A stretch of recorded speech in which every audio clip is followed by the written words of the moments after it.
بسم اللہ الرحمن الرحیم۔ حدیث نبی صلی اللہ علیہ وآلہ وسلم، رسول اللہ صلی اللہ علیہ وآلہ وسلم نے فرمایا، جس شخص نے علم سیکھا تاکہ بیوقوفوں سے بحث و مباحثہ کرے یا علماء پر فخر کرے یا لوگوں کو اپنی جانب مائل کرے تو وہ جنت میں ہوگا۔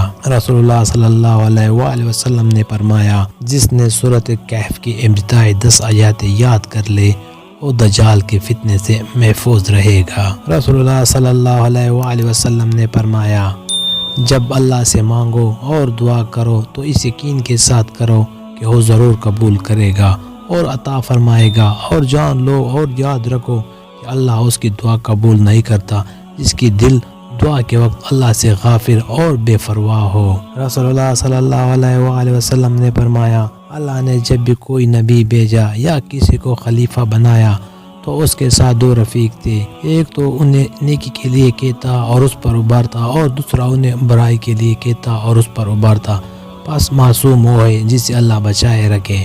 رسول اللہ صلی اللہ علیہ وآلہ وسلم نے فرمایا، جس نے جمعے کے دن سورۃ الکہف پڑھی اس کے لیے 2 جمعوں کے درمیان نور روشن ہو جاتا ہے۔ حضرت فاطمہ نے رسول اللہ صلی اللہ علیہ وسلم کی خدمت میں یہ شکایت لے کر حاضر ہوئے کہ چکی پیسنے کی وجہ سے انہیں شدید تکلیف ہوتی ہے، اس لیے انہیں ایک لونڈی یا غلام دیا جائے۔ آپ صلی اللہ علیہ وسلم نے فرمایا، کیا میں تمہیں اس سے بہتر ایک بات نہ بتاؤں؟ جب تم رات کے وقت اپنے بستر پر لیٹ جاؤ تو ایک کلمات پڑھ لیا کرو، یہ تمہارے لیے لونڈی غلام سے بہتر ہے۔